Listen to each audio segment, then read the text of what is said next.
Okay guys, we got our tire on. Now what I want to show you guys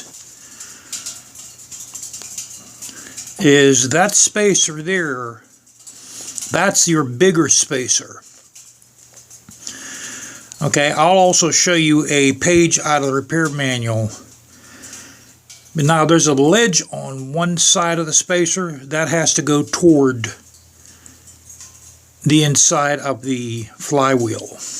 Okay, and what I do too with the axle shaft is I start from this side. Okay, that spacer, that has to be in there when you put the wheel in. So you start on that side with your axle shaft. Then there's two other spacers that go on this side. This is your spacer that has flat sides on both sides. And that's a spacer that has another ledge on it. And that ledge goes to the inside of the wheel. Let me show you guys a picture of the layout of this. Okay. Now you see that's the spacer I'm talking about. See, it has a ledge on there. Number 26 of your wheel bearings.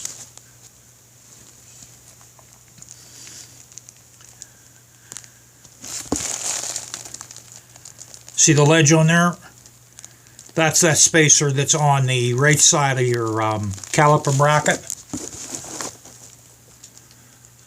And that's your bigger spacer. So this is not torqued down yet. The next thing I want to show you guys are the axle adjusters. I took these out. Now there's stoppers. They go on the other side of this. We're going to do that next because I have to adjust my belt tension. Okay guys, I got this adjusted pretty good. I measured the little line I made on my axle shaft. It's 36 millimeter on each side. I'd say it's about 99.5% exact. My belt tension is a 1/2 inch deflection on 10 pounds.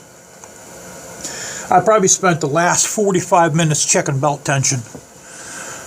I'll check it for you guys one more time. I'll show you how I do it. I check the bottom and top of the belt in the middle.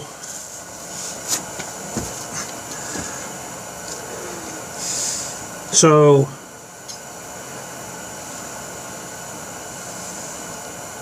I'll put this at about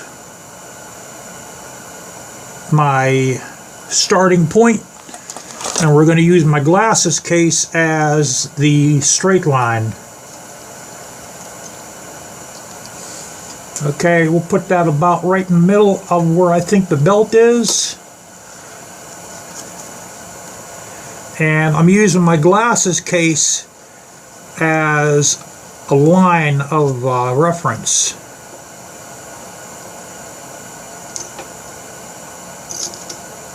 Without trying to move it, which I think I moved at that time.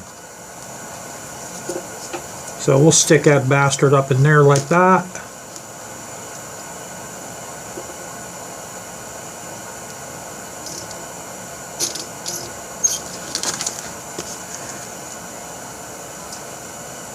And I think it's in the middle of the belt. I really do.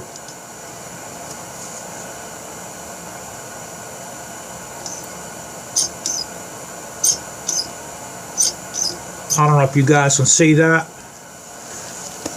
Now we'll do the bottom. The bottom's hard to see. I mean, it's just, I have to kind of like get my head over there to see the bottom.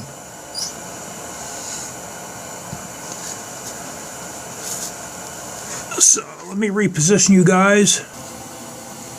Alright guys, let me see if I can get myself in here without getting a Charlie horse. I get Charlie horses really easy, and I get Charlie horses in my hamstring, and they hurt. I mean, They are horrible.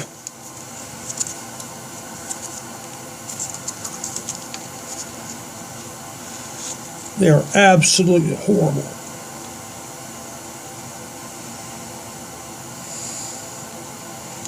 Okay, what I'll do is I'll move that O-ring down a little bit.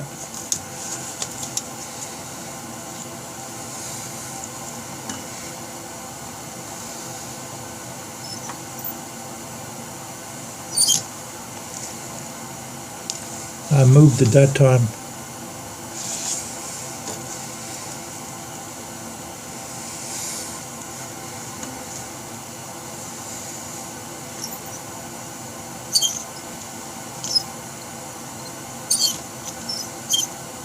I'm actually using a camera to help me.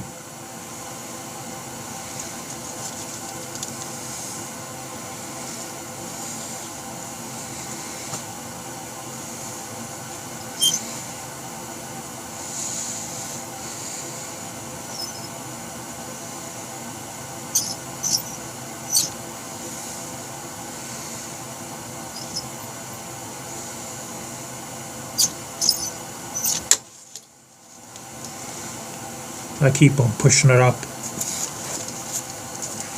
This motorcycle here, it's exceptionally hard to do.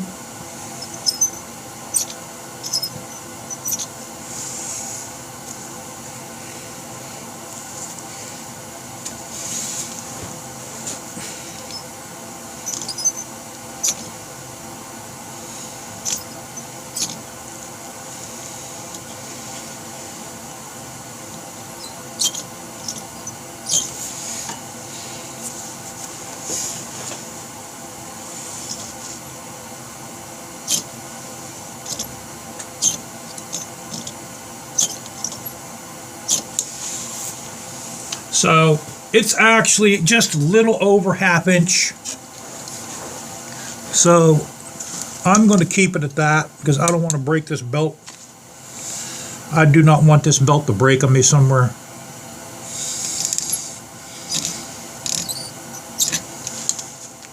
Because if the belt breaks, I gotta call flatbed.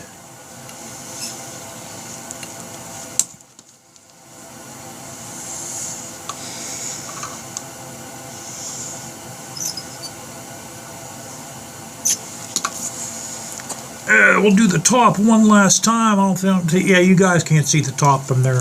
Okay, guys.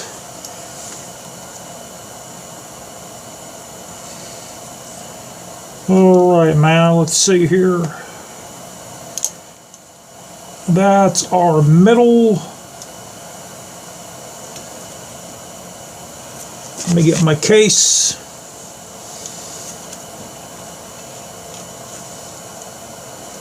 You got to have some kind of a line.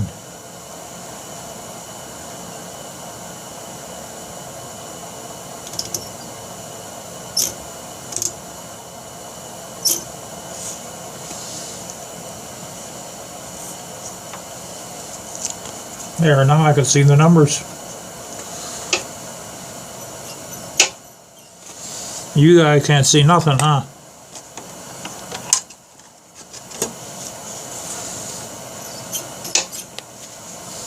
Well, life isn't perfect sometimes, guys. I hate to tell you that, but it's not. I'm moving my glasses case at the same time. I'm trying to keep it where ½ inch is, and I keep on moving it.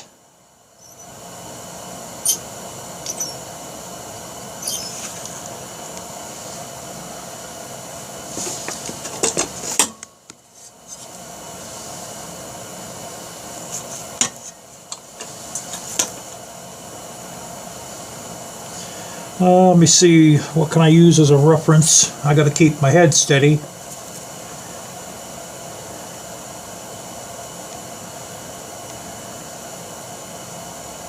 I'll use one of the burrs on the tire.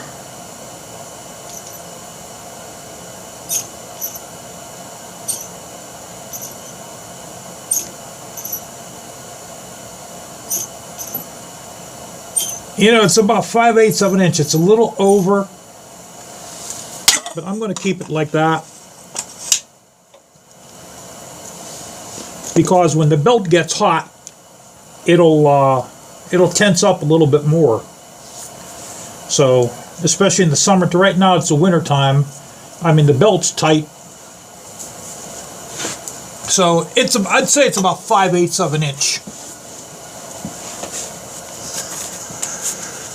You know, and yeah, you have to compensate also for the summer when it's hot and then the heat coming off the engine. It might make the belt even tighter yet. And then what you want to do is you want to just eyeball the way the tire turns. Make sure your belt's not rubbing your tire, and just eyeball it.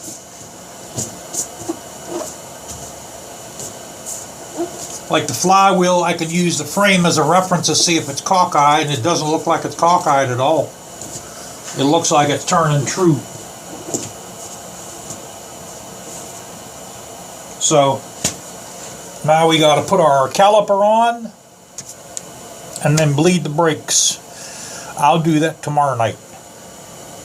Okay, boys, everything's torqued down. I double checked everything. Axle bolt 75 foot-pounds. Let me show you what else I did too. One design flaw. If you take the caliper off, which you really don't have to take the caliper off to change your brake pads. But what I did is I put a disconnect in there. See those? There, you can get a better view like that. There you go. I put a disconnect in there. That way, in case if I ever want to take my caliper off, because every time you turn this, there's two wires that go into here, and they just get more brittle, and eventually they'll break off. Then you got to try to find this. So I put a disconnect in there. So in the past, I don't know why I was taking these off. You don't even have to take this off in the past. Just pop. You have a cotter pin in the back of that. Pin pops out, brake pads come off. I used thread locker on the caliper bolts. So, and then I had some more of this chrome wire loom left. I put that on. That covers that wire up. Now tonight I'll bleed the rear brakes, and then we'll check our front caliper out too and see if that needs changed.